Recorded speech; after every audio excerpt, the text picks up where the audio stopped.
నెల 2వ తారీఖు మదనపల్లిలో అంకిశెట్టిపల్లి దగ్గర బుద్ధుని యొక్క విగ్రహాన్ని కొంతమంది దుర్మార్గులు తలను తీసేయడం ద్వారా దీనిపైన మేము అక్కడ ఉన్నటువంటి మదనపల్లి పోలీస్ స్టేషన్లో ఫిర్యాదు చేశాము.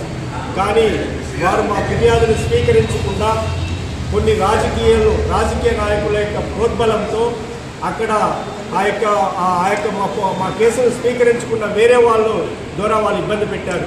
అదేవిధంగా బుద్ధుని కొండలో తల నరికిన వారిని అరెస్ట్ చేయమంటే అక్కడ వాళ్ళు అరెస్ట్ చేయకుండా రాజకీయ ప్రోద్బలంతో రాజకీయ నాయకుల అండదండలతో అక్కడ వేరే చిన్న పిల్లలు ఏదో చేశారని తప్పుడు కేసులు నమోదు చేశారు.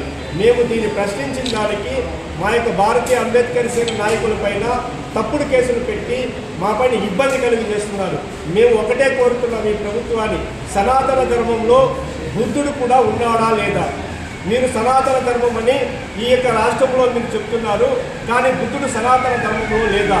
బుద్ధుని తల నరికేసిన వారిని మీరు అరెస్ట్ చేయమంటే తప్పుడు ప్రవర్తన చేసి తప్పుడు మార్గాన్ని ఉపయోగించి అక్కడ భారతీయ అంబేద్కర్ సేన శాంతియుతమైన నిరసన చేస్తుంటే వారిపైన తప్పుడు కేసులు పెట్టారు.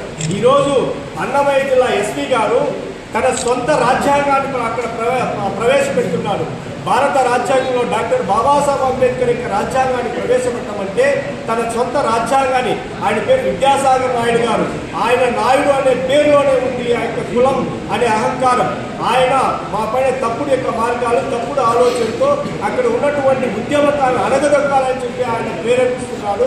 ఆయన పైన ప్రభుత్వం వెంటనే చర్యలు తీసుకోవాలి, మా పైన పెట్టిన తప్పుడు కేసు తీసివేయాలి, బుద్ధుని తల నరికిన వారిని వెంటనే అరెస్ట్ చేయాలనే ఒక డిమాండ్తో ఇక్కడ ఉన్నటువంటి విజయవాడలో ఉన్నటువంటి ప్రతి కుల సంఘాలను అదేవిధంగా అన్ని పార్టీలను అందరినీ కూడా ఇక్కడ పిలవడం జరిగింది. వారి ఆధ్వర్యంలో ఈరోజు రౌండ్ టేబుల్ సమావేశం కూడా నిర్వహిస్తున్నామని ఈ ప్రభుత్వానికి ఒకటే హెచ్చరిస్తున్నాం. మీరు ఇదే విధంగా తప్పుడు మార్గంలో వెళ్తే తప్పకుండా మీ పతనం స్టార్ట్ అయిందని కూడా మీకు తెలియజేస్తున్నాను. బుద్ధుని విగ్రహాన్ని ఎవరైతే తలనరికారో వారిని వెంటనే అరెస్ట్ చేయండి. అక్కడ ఉన్న విద్యాసాగర్ నాయుడు పైన చర్యలు తీసుకోండి, ఎస్పీ పైన. ఎందుకని ఆయన తప్పుడు ఆ మార్గంలో వెళ్తున్నాడు, ఉద్యమకారులను అడగదొక్కాలని ఆలోచనతో వెళ్తున్నాడు, ఆయన సొంత రాజ్యాంగాన్ని ఏర్పాటు చేసుకుంటున్నాడు. ఆయన పైన చర్యలు తీసుకోవాలని మేము కోరుకుంటున్నాం. జై హింద్.